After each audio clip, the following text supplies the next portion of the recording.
Olá, good morning, buenos dias! Em meados dos anos 20, o Vasco da Gama ganhava terreno no cenário futebolístico nacional. Bicampeão carioca, o clube demonstrava força contra a intolerância racial e social, respeito dentro de campo com vitórias arrasadoras e adeptos cada vez maiores, e respeito fora de campo, com feitos marcantes como o maior projeto financeiro esportivo da história na construção de seu estádio, com uma mobilização incrível da sua torcida.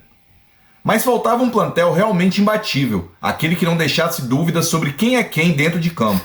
Eu me chamo Rafael Garcia Assunção, um louco apaixonado pelo Clube de Regatas Vasco da Gama, trazendo tudo sobre as origens do clube, os esquadrões inesquecíveis, títulos e curiosidades, os craques marcantes da história mais linda do mundo, pois o mundo é Vasco.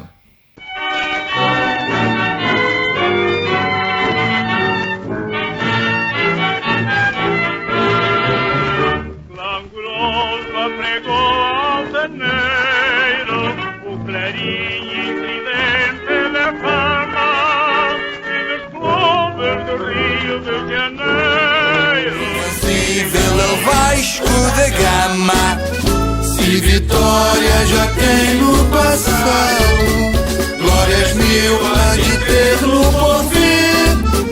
O seu nome é por nós adorado, como estrela no céu a fulgir. Avante então que pra vencer, sem discussão, basta querer. Lutar, os vascaínos de terra e mar, os paladinos, é mundial a sua fama. Vasco da Gama não tem rival, mais uma glória. Lutar, vai conquistar para a vitória.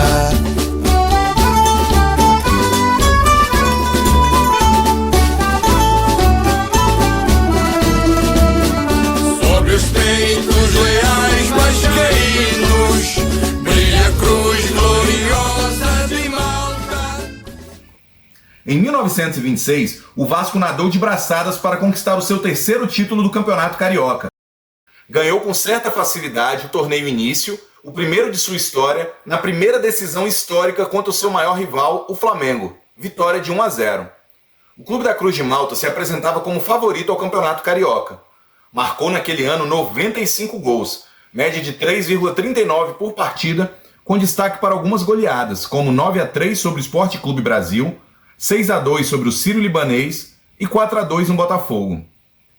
Na última rodada, já comemorava o título contando com ao menos um empate do São Cristóvão, seu único rival na reta final.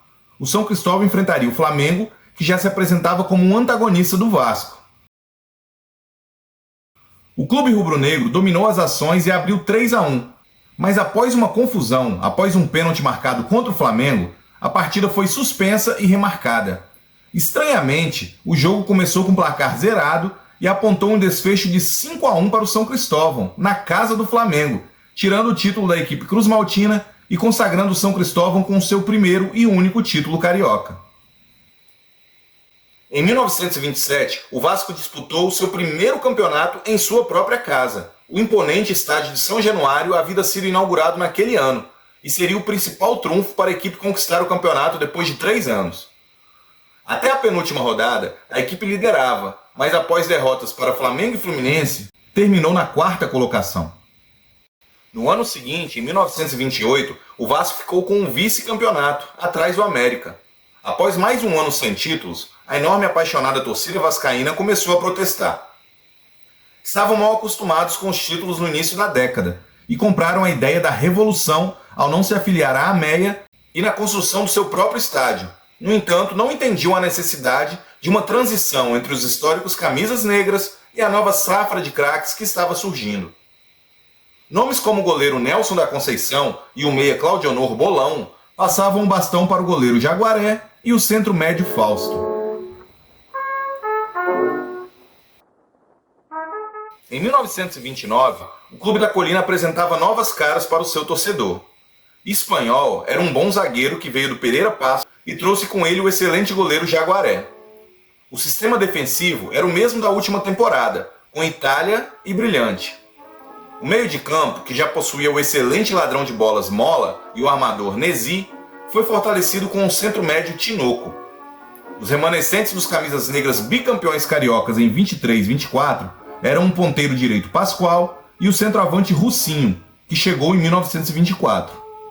Na companhia deles dois se somavam o ponteiro Santana, autor do primeiro gol olímpico da história do país em 1928, e os recém-chegados 84 e Mário Matos, com sua inconfundível faixa branca na cabeça. Mas o craque do time, esse tinha nome e sobrenome. Valso dos Santos já fazia muito sucesso no Bangu desde a sua estreia em 1926. Era um volante de muita técnica e habilidade, e seu jeito elegante aliado à sua liderança dentro de campo chamaram a atenção do Vasco da Gama, que o contratou em 1929. Logo de cara, a equipe conquistou o torneio início, o que se repetiria nos anos seguintes até 1932, fato jamais alcançado por outro clube carioca. No Campeonato Carioca, o Vasco disputou ponto a ponto o título contra o América. Na última rodada, o América empatava com o Botafogo por 1-1, o que daria o título ao Vasco, mas o jogo foi anulado pois o Botafogo abandonou um campo após um pênalti marcado a 8 minutos do fim da partida. Na partida remarcada, o América atropelou o Botafogo por 11-2, alcançando a mesma pontuação do Cruz Maltino.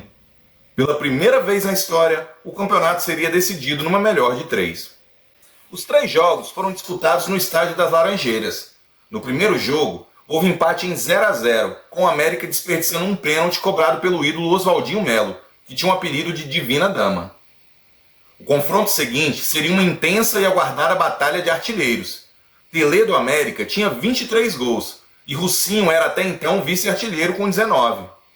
O ídolo vascaíno abriu o placar, mas viu Oswaldinho empatar. Placar final 1-1. O terceiro e decisivo jogo aconteceu no dia 24 de novembro de 1929. O técnico cruzmaltino, Harry Welfare, adotou uma tática de pressionar desde o primeiro minuto e deu muito certo. Foi para o intervalo vencendo por 2-0, 2 gols de Russinho. No segundo tempo, Russinho marcou seu terceiro gol na partida e Mário Matos e Santana completaram o massacre. Vascão 5-0 e a conquista do terceiro título carioca depois de 5 anos.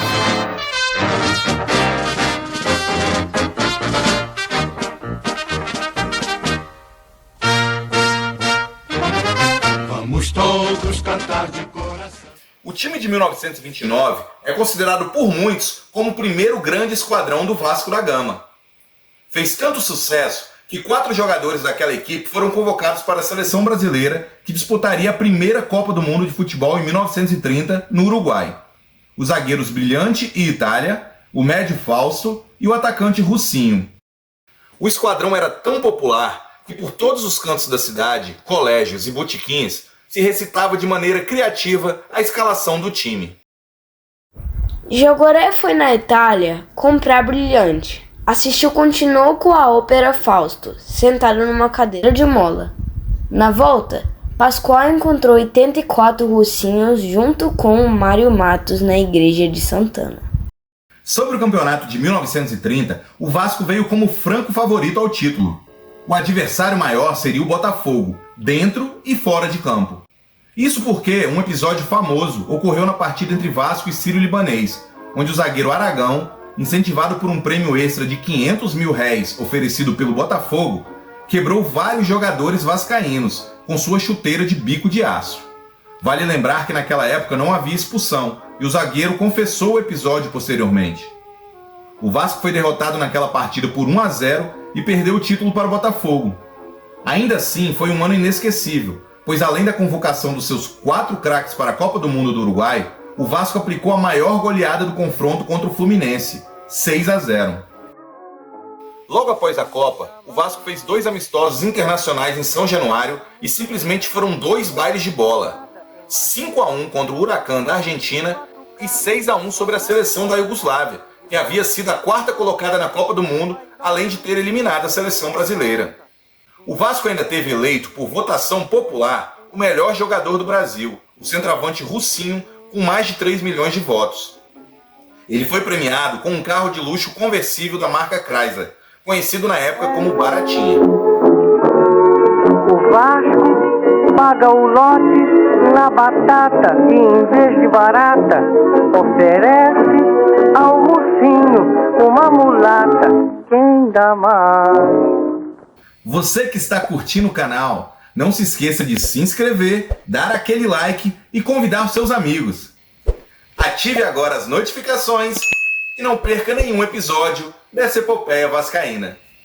Ao Vasco tudo! Rudemorre! Buongiorno! Ohayou!